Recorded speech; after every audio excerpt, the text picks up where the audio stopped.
Gálatas capítulo 3, versículo 6, assim diz a palavra do Senhor, irmãos. É o caso de Abraão, que creu em Deus, e isso lhe foi imputado para a justiça. Sabei, pois, que os da fé é que são filhos de Abraão. Ora, tendo a Escritura previsto que Deus justificaria pela fé os gentios, pré-anunciou o Evangelho a Abraão. Em ti serão abençoados todos os povos, de modo que os da fé são abençoados com o crente Abraão. Todos quantos, pois, são das obras da lei, estão debaixo de maldição, porque está escrito: maldito todo aquele que não permanece em todas as coisas escritas no livro da lei para praticá-las. E é evidente que pela lei ninguém é justificado diante de Deus, porque o justo viverá pela fé. Ora, a lei não procede de fé, mas aquele que observar os seus preceitos, por eles viverá. Cristo nos resgatou da maldição da lei, fazendo-se Ele próprio maldição em nosso lugar, porque está escrito: maldito todo aquele que for pendurado em madeiro, para que a bênção de Abraão chegasse aos gentios em Jesus Cristo, a fim de que recebêssemos pela fé o Espírito prometido. Amém. Oremos mais uma vez. Bondoso Deus, lemos a Tua palavra e buscamos nessa hora ouvir a Tua voz. Santíssimo Senhor, ilumina nossa mente, nosso coração e grave a Tua verdade, a Tua vontade revelada no texto sagrado. Instrua-nos, Senhor Deus, nessa noite para a glória do Senhor mesmo, em nome de Jesus. Amém. Meus irmãos, temos visto a exposição da carta aos Gálatas e eu tenho insistido com vocês de que essa carta, se nós pudéssemos resumi-la de alguma forma, dentre tantas outras que muitos pastores e teólogos já fizeram ao longo da história do cristianismo, seria o seguinte resumo, a seguinte síntese. Paulo escreve aos Gálatas, Paulo escreve às igrejas da Galácia, pregando o Evangelho para crentes. O Evangelho não é somente a mensagem que seria uma espécie de porta de entrada para aqueles que não conheciam a Deus e agora conhecem ao Senhor e têm um relacionamento. O Evangelho é a estrada inteira, servindo ao Senhor, seguindo a Jesus Cristo. E é por isso, e é exatamente por esta razão, que nós devemos nos preocupar diariamente em expor o nosso coração a essa mensagem. Sim, irmãos, eu digo expor, porque todas as vezes, em todos os momentos e circunstâncias, aonde nós paramos para ler a palavra do Senhor, para buscar auxílio na palavra de Deus, meus amados irmãos, nós somos lidos por essa palavra. É a palavra que lê o nosso coração, é a palavra que lê a nossa alma, e é a palavra que revela o Senhor da palavra às nossas almas e ao nosso coração. É por isso que Paulo, de maneira enfática, escreve essa carta, porque, como vocês bem sabem, a título de contextualização, os crentes dessa região tinham abandonado ou estavam a caminho de abandonar o verdadeiro e único Evangelho, a mensagem da cruz, de que somente Jesus Cristo salva. E a salvação não é pelas obras da lei, a salvação não é por aquilo que eu posso ou por aquilo que eu tenho, ou seja, não é meritocracia. Ninguém merece salvação, a salvação é pela graça, somente pela graça, e nós a recebemos única e exclusivamente por meio de um dom gratuito de Deus, na qual Ele concede a todos os seus filhos e filhas, e o nome desse dom é fé.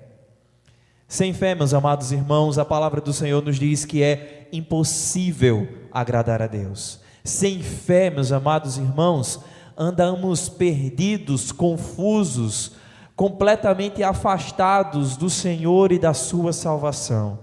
É por isso que nesse capítulo 3, nós vimos o começo da exposição desse capítulo na semana passada, o apóstolo Paulo, ele traz uma palavra muito forte e pesada aos Gálatas. Se você puder voltar seus olhos para o versículo 1, veja que ele chama os Gálatas de insensatos. E o que é uma pessoa insensata?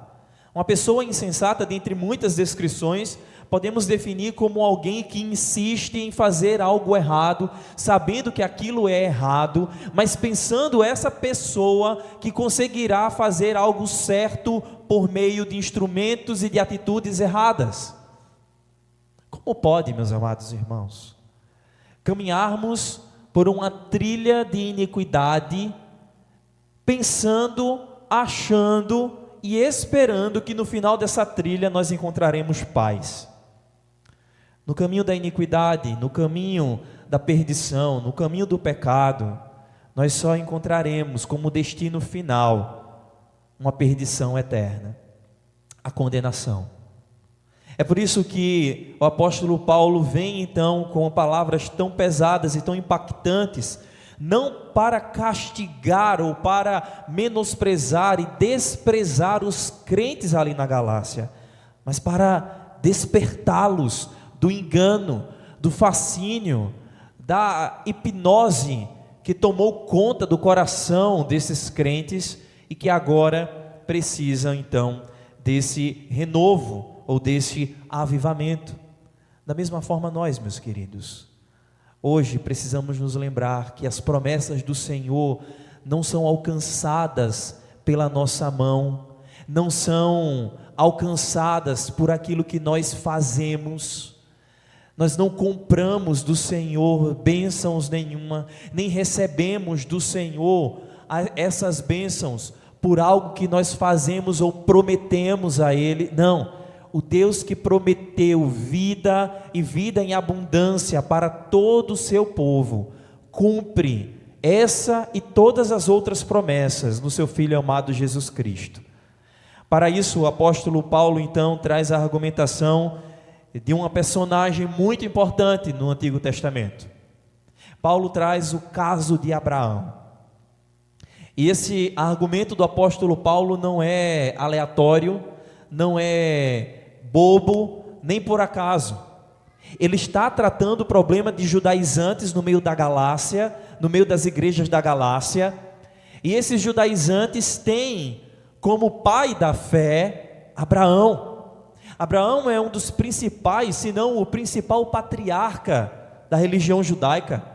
Abraão é um dos homens mais importantes da história do cristianismo também. Mas veja, meus amados, é usando o caso de Abraão que o apóstolo Paulo justamente vai ilustrar para os Gálatas que salvação só existe, só é possível diante de fé e não de obras. Vamos ver como então o apóstolo ele argumenta e desenvolve esse argumento. Os versículos de 6 a 9 vão nos ensinar que a justiça divina sempre foi dada ao povo por meio de fé. A justiça sempre foi pela fé. Veja o que diz aí o verso 6. É o caso de Abraão, que creu em Deus e isso lhe foi imputado para justiça. Nós conhecemos bem esse versículo. O apóstolo Paulo já usa essa mesma ilustração quando escreve a carta aos Romanos. No capítulo 4 da carta aos Romanos, Paulo vai explicar como se dá a doutrina da justificação. E a doutrina da justificação, meus irmãos, é exatamente aquele ensino bíblico que nos revela que diante do Senhor não existe ninguém que consiga se aproximar de Deus como sendo justo por alguma obra feita por Ele mesmo. Mas é porque eu estudei o Catecismo Maior de Westminster, eu fui para todas as reuniões de doutrina da igreja, eu consegui aplicar todos aqueles ensinos na minha vida, e agora eu posso chegar diante do Senhor e dizer: Senhor, eis-me aqui, eu sou um homem, eu sou uma mulher justa. Não, meus amados irmãos, não são pelas nossas obras, não é por aquilo que nós pensamos, não é por aquilo que nós desenvolvemos, não é pela força do nosso braço, não é pelo nosso talento, não é nem mesmo pelo nosso zelo em fazer as coisas certas para o Senhor que nós temos salvação. e que nós experimentamos dessa graça. É por crer em Jesus Cristo e em Jesus Cristo somente. Veja que o argumento é enfático. Olha o que ele diz no verso 7: sabei, pois, que os da fé é que são filhos de Abraão. Essa palavra, ela vai de encontro àqueles crentes judaizantes que haviam se infiltrado nas igrejas da Galácia, empurrando goela abaixo dos crentes gentios de que eles tinham que circuncidar se fossem homens, que eles tinham que seguir uma dieta judaica, ou seja, a lei de comida e de alimento dos judeus. Eles tinham que seguir leis cerimoniais se quisessem ter relacionamento com o Senhor, porque eles se julgavam os verdadeiros filhos de Deus. Nós somos descendentes de Abraão, nós somos a linhagem do povo, fazemos parte da linhagem do povo santo, o povo que foi conduzido e que tomou posse da terra prometida. Nós somos o povo da promessa, e aqueles que querem ser o povo da promessa devem viver desse jeito, devem fazer essas coisas. Paulo vem com um argumento de identidade. Os filhos de Deus são os da fé, não são os das obras. Não são aqueles que olham para si mesmo e dizem: ok, posso marcar essa tarefa concluída, eu não tenho mais nenhuma obra para fazer, porque as minhas obras agora garantem salvação.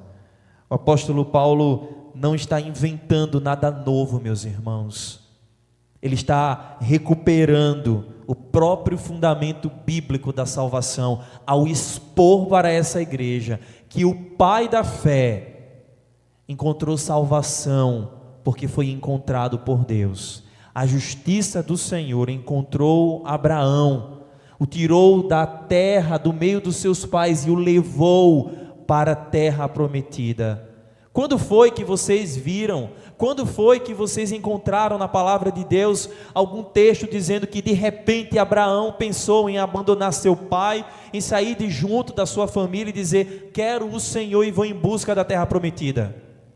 É Deus quem vai em busca do pecador, é Deus quem vai em busca da ovelha perdida, é o próprio Senhor que se revela a nós como um pastor que zela e preserva as suas ovelhas no seu rebanho, que nos alcança com graça e nos leva para experimentar uma vida justa, sem pecado, santificados em Cristo Jesus.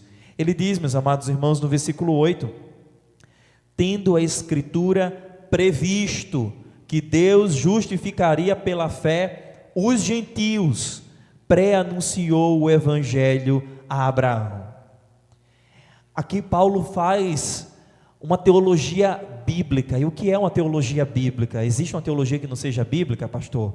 Eu não vou trazer uma definição muito teológica aqui, mas eu quero explicar para você em poucas palavras que o que Paulo está fazendo aqui é demonstrando para esses irmãos gálatas e para nós hoje, que o que Deus começou a revelar lá no início em Gênesis está conectado a tudo que se desenrola ao longo da Escritura e alcança plenitude em Cristo Jesus. Quando Abraão é chamado pelo Senhor para ir à terra prometida, Deus está anunciando o Evangelho ali. Hoje nós lemos o capítulo 1 de Marcos, e ali estava escrito: princípio do Evangelho de Jesus Cristo. Não é que o Evangelho surgiu e brotou de repente ali. O Evangelho ele foi revelado em plenitude em Jesus Cristo, mas antes disso, a antiga aliança, o Antigo Testamento, está recheado de registros que pré-anunciam essa salvação prometida. Abraão ouviu essas palavras que aqui o apóstolo Paulo cita: em ti serão abençoados todos os povos. Mas note, ele não coloca Abraão como sendo o objeto da fé. Ao citar aqui para nós Gênesis capítulo 12, versículo 3, Paulo não está dizendo que Abraão é o objeto da fé. Ele está dizendo que a atitude de Abraão anuncia o que todos devem também fazer. O que foi que Abraão fez? Ele creu. Ele creu, ele confiou, ele acreditou. Em quê? Na promessa. Deus se revela a nós prometendo vida. Nós que estamos em nossos delitos e pecados mortos, Ele nos alcança e revela vida e nos dá a condição necessária para responder apropriadamente a essa manifestação de graça. Eu creio, e assim a justiça nos é imputada. Quando Paulo então cita Abraão, ele deixa muito claro, veja o versículo 9: de modo que os da fé são abençoados com o crente Abraão. Ou seja, do jeito que Abraão foi abençoado com justiça, do jeito que Abraão foi justificado diante do Senhor por meio da fé e pela fé somente, todos nós ainda hoje assim somos. Não é porque o seu pai é crente, não é porque a sua mãe é crente, não é porque o seu avô um dia participou da fundação de uma igreja, não é porque o seu filho é uma bênção na escola bíblica, não é por nada nem ninguém além de Cristo somente, meus irmãos. Foi Ele que morreu na cruz, foi Ele que foi levantado no madeiro e sofreu a maldição do pecado, de tal maneira como nós cantamos agora há poucos minutos, nós não conseguimos entender nem mensurar o preço da nossa salvação. Nós não derramamos sangue nenhum e jamais derramaremos, porque o sangue de Cristo é suficiente. O sangue de Cristo nos lavou de todo o pecado, e bendito seja o Senhor por isso. O apóstolo Paulo está lembrando que a promessa dada a Abraão incluía todas as nações e todos os povos. É por isso que ele diz: os da fé são abençoados com o crente, não por causa de Abraão. Abraão não é objeto da fé, como eu já disse. Abraão faz parte do povo de Deus, como eu e você, pela graça, crendo somente em Jesus, assim o somos. Por isso, meus irmãos, salvação não é herança de sangue, salvação é herança de fé. Salvação é um presente que Deus dá a todo aquele que crê em Jesus Cristo. Isso deve nos humilhar ao ponto de sermos encontrados e achados insensatos, sim, estúpidos no meio do povo de Deus, como vimos hoje no Salmo 94 pela manhã. Todas as vezes que insistirmos em permanecer diante do Senhor, dignos de alguma honra: ah, Senhor, eu sou teu servo, filho da tua serva. Ah, Senhor, eu sou importante na igreja. Ah, Senhor, olhe, está vendo aquela igreja, está vendo aquela outra, está vendo essa outra aqui? Participei da plantação de todas elas. Fui eu que fiz e aconteci. Senhor, no meu trabalho, todos agora são crentes. No meu trabalho agora, na minha vizinhança, na minha casa, todo mundo é crente. O Senhor não sabe da maravilha que eu realizei, Senhor. Quem somos nós? A força não está em nosso braço, a força não está em nossas mãos. A inteligência, seja a sua ou a artificial, não tem nenhum valor diante de Deus. Ele é o honrado, Ele é o glorificado, Ele é o digno de adoração.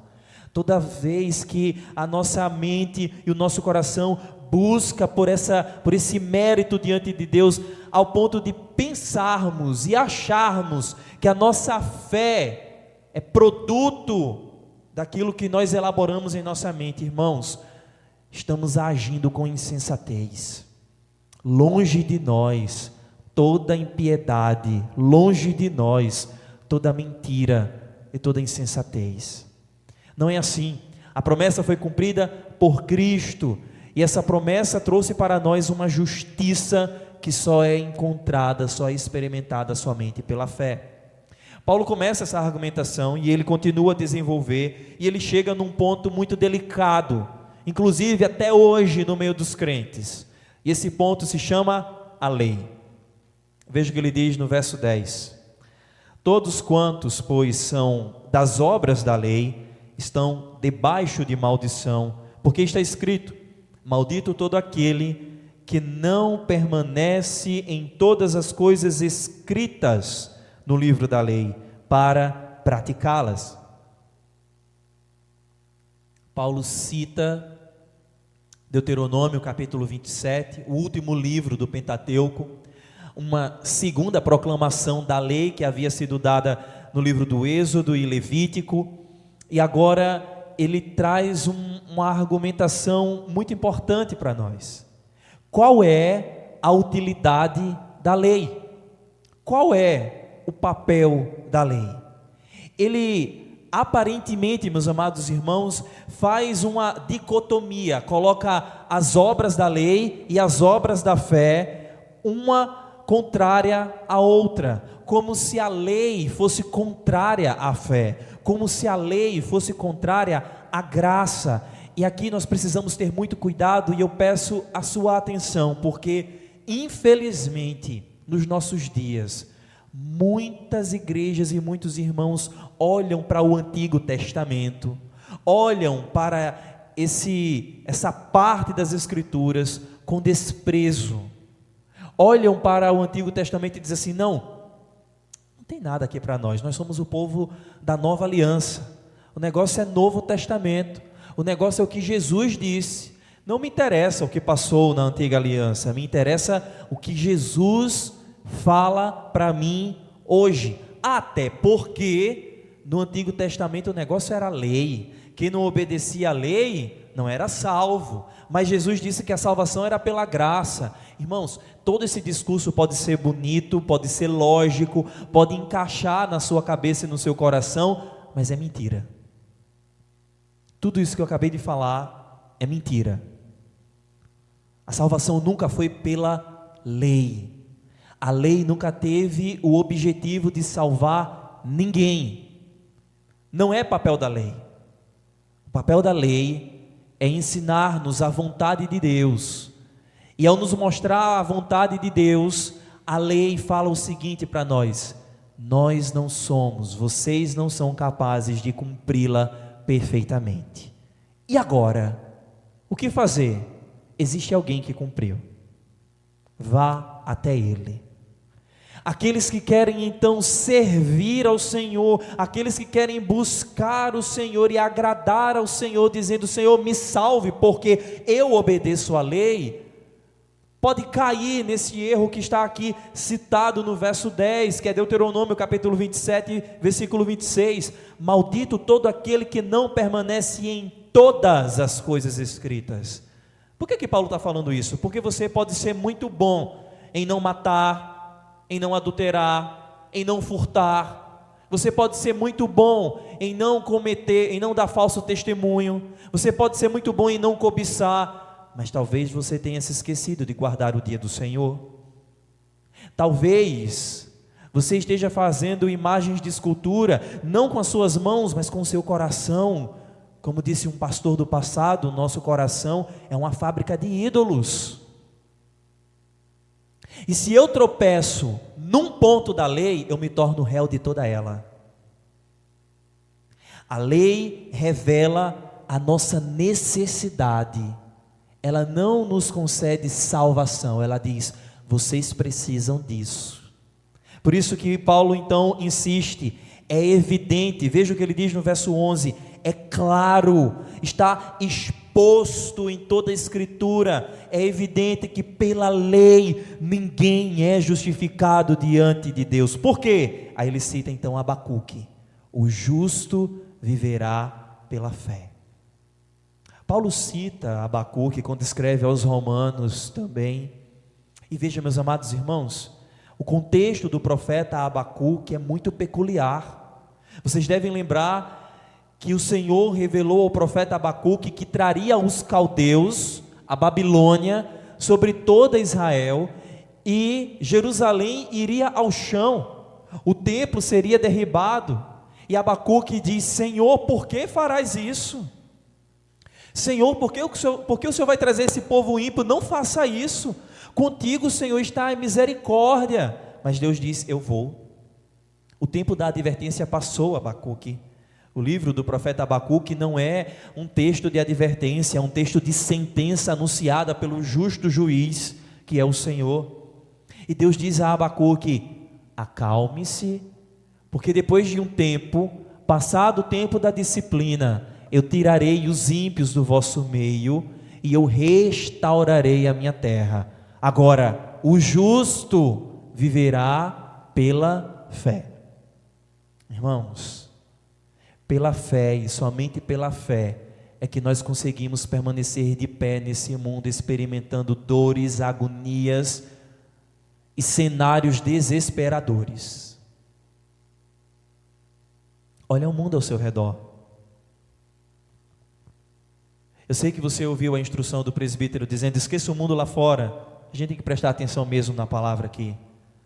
Mas às vezes é difícil, porque você está aqui, o domingo está terminando e as agonias da segunda-feira estão tomando conta do seu coração e da sua mente. Como voltar para casa hoje, deitar a cabeça no travesseiro e dormir em paz? Nós só conseguimos fazer isso pela fé. Pela fé de que o Senhor que está aqui conosco, nos dando da sua graça e da sua bondade, permanecerá conosco amanhã e depois de amanhã, e assim será até o dia final. É pela fé que nós somos justificados, é pela fé que nós somos tratados pelo Senhor. E então Paulo continua e diz no verso 12: a lei não procede de fé, mas aquele que observar os seus preceitos, por eles viverá. Ele não está transformando a lei num inimigo do povo de Deus. Ele não está dizendo para mim e para você que a lei não tem serventia para nós, mas ela tem um objetivo claro. Não queira usar a lei ou fazer da lei uma ferramenta para algo que ela não foi criada. A lei mostra a nossa necessidade e nos ensina como é a vontade do Senhor, ou qual é a vontade do Senhor. Ela não salva, ela não justifica, ela nos leva para aquele que cumpre todas as coisas. E é por isso que o argumento final do apóstolo Paulo é exatamente esse que se encontra nos versículos 13 e 14. Cristo cumpre a promessa e nos resgata. Cristo nos resgatou da maldição da lei. Essa palavra resgatar aqui é importante de nós pensarmos um pouco nela. Eu já falei para vocês, e vocês conhecem isso muito bem, sabem disso muito bem, a Bíblia não foi escrita na língua portuguesa. O Novo Testamento foi escrito numa língua bem diferente da nossa. Sabe quando alguém fala estranho, você não entende, e você diz assim: está falando grego, é? Não estou entendendo nada. Pois bem, a Bíblia foi escrita em grego, o Novo Testamento. E meus amados irmãos, essa palavra resgatou, que foi escolhida para traduzir a palavra grega no texto original. Às vezes na nossa língua fica um pouco limitada, porque vejam, resgate, talvez primariamente na sua cabeça traga um cenário de alguém que está perdido, ou de alguém que foi sequestrado, ou de alguém que estava longe, distante, preso, perdido, e foi resgatado. Acionaram um resgate, acionaram uma equipe, e essa equipe então chegou e encontrou: opa, resgatei. Alguém se perdeu no meio do mar, e então foram com um helicóptero, e aquele helicóptero resgatou e trouxe aquela pessoa. Mas veja, a palavra resgatou aqui não é simplesmente, não ensina-nos simplesmente de que Cristo nos achou e disse: venham para cá. Não. A palavra resgate aqui, ela envolve mais do que o encontro e a busca e o achado de alguém perdido. Ela fala e traz para nós a conotação de alguém que foi comprado.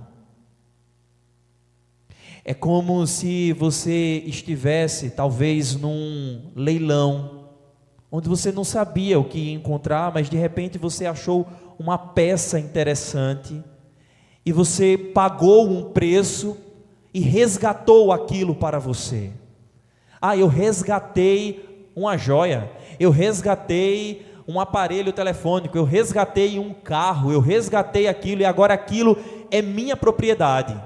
Estava perdido, mas eu paguei um preço e resgatei. É essa a conotação então aqui presente no versículo 13, e essa foi a obra do Senhor Jesus em nossas vidas. Ele nos resgatou, Ele nos comprou para nos dar uma liberdade. E o preço foi Ele mesmo. Veja o que diz o final do verso 13: Cristo nos resgatou da maldição da lei, fazendo-se Ele próprio maldição em nosso lugar. Irmãos, a maldição do pecado estava sobre nós. Lembre-se do que Deus falou para Adão e Eva: se comerem do fruto, certamente morrereis. Comeram do fruto, eis-nos aqui, mortos em nossos delitos e pecados, mortos espiritualmente, desejosos e esperando, melhor dizendo, a graça de um Redentor que venha nos libertar dos nossos pecados. Está aqui o libertador, Cristo Jesus. Mas para libertar, é necessário morrer, porque já nos diz a palavra: não há remissão de pecados sem derramamento de sangue. Por isso então, Paulo cita mais uma vez a antiga aliança. Levítico capítulo 18, versículo 5 diz: Deuteronômio 21, 23, maldito todo aquele que for pendurado em madeiro. Foi Cristo Jesus levantado, erigido na cruz, fez-se maldição. Os judeus olharam para Cristo e se envergonharam. Como pode o Salvador dos judeus ter sido maldição? É essa a revelação do mistério prometido pelo Senhor. Como é que Ele vai nos salvar? O caso de Abraão, meus irmãos, foi um caso de aliança da graça de Deus. Lembram-se do pacto que o Senhor fez com Abraão? Certa vez o Senhor pediu para Abraão colocar alguns animais e partir esses animais ao meio. E Deus assim fez uma aliança com Abraão. A aliança era de que se Abraão cumprisse os estatutos do Senhor, ele seria então um homem justo diante de Deus.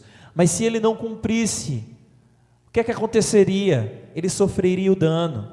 Mas, meus irmãos, o texto sagrado fala para nós que não é Abraão que passa no meio daqueles animais para dizer: eu sou o responsável pelo cumprimento. O texto diz que quem passa pelo meio daqueles animais é o próprio Senhor, como uma tocha de fogo. A aliança da graça é exatamente essa verdade. Deus se responsabiliza por mim e por você. Ele cuida de nós, Ele nos alimenta, Ele nos protege, Ele nos sustenta, Ele nos concede sabedoria para você resolver suas questões, seus problemas, seus engodos. É Deus quem dá a solução, mas não para você olhar para essa terra e fazer morada nela, para você olhar para Ele e lembrar-se que você é cidadão dos céus, para você olhar para Ele e ver que não há vida além dEle e fora dEle. Como diz o verso 14, para que a bênção de Abraão chegasse aos gentios em Jesus Cristo, a fim de que recebêssemos pela fé o Espírito prometido. Deus morreu em nosso lugar, mas ressuscitou a fim de que nós, crendo nele, experimentássemos dessa vida abundante, irmãos. Esse texto, ele nos coloca, meus amados irmãos, no lugar certo, diante da cruz, olhando para Jesus, que não está mais nela, mas está num trono assentado, governando, cuidando da sua igreja, intercedendo por ela, mas olhando para a cruz, vendo que não fomos nós ali pregados, não fomos nós ali que tivemos o sangue derramado, foi o Cordeiro de Deus que tira o pecado do mundo. Por isso, meus queridos, somos chamados nessa noite a fazer uma reflexão na nossa vida, uma análise, observarmos as nossas atitudes, as nossas expectativas, às vezes lançadas uns sobre os outros. Nossa, veio X pessoas hoje no culto, bênção, cadê os outros irmãos que não vieram, hein? Por que vocês não vieram? Por que vocês não estavam hoje aqui pela manhã? Por que vocês não estavam hoje à noite? Ora, o que é que está acontecendo que nós não estamos mais tão firmes? Se teve um culto na casa de alguém, por que não teve mais pessoas? Por que não estão vindo mais os irmãos para a reunião de oração e doutrina? E nós vamos nos enchendo de preocupações que são legítimas em si, mas que não podem fugir do ato soberano do Senhor que cuida da sua igreja. Irmãos, o pastor prega, o presbítero visita também, as irmãs oram, auxiliam, mas quem faz a obra é o Senhor. Eu não tenho 1% sequer do poder de convencer o seu coração de pecado. Eu posso aprender, me inscrever em cursos de oratória, falar bonito, falar feio, falar do jeito que for, fazer um espetáculo aqui na frente, mas é o Senhor quem toca o nosso coração. É Deus, pelo seu Espírito prometido, que chega a cada um de nós e renova a nossa mente, muda a perspectiva dos nossos olhos e nos faz enxergar aquilo que deve ser visto, não as nossas vontades, não os nossos prazeres, mas o reino de Deus em primeiro lugar. Esse texto não deve nos conformar, meus irmãos, em negligência, em preguiça. Esse texto não deve nos conformar a cruzar os braços e ver como é que Deus vai fazer as coisas. Não.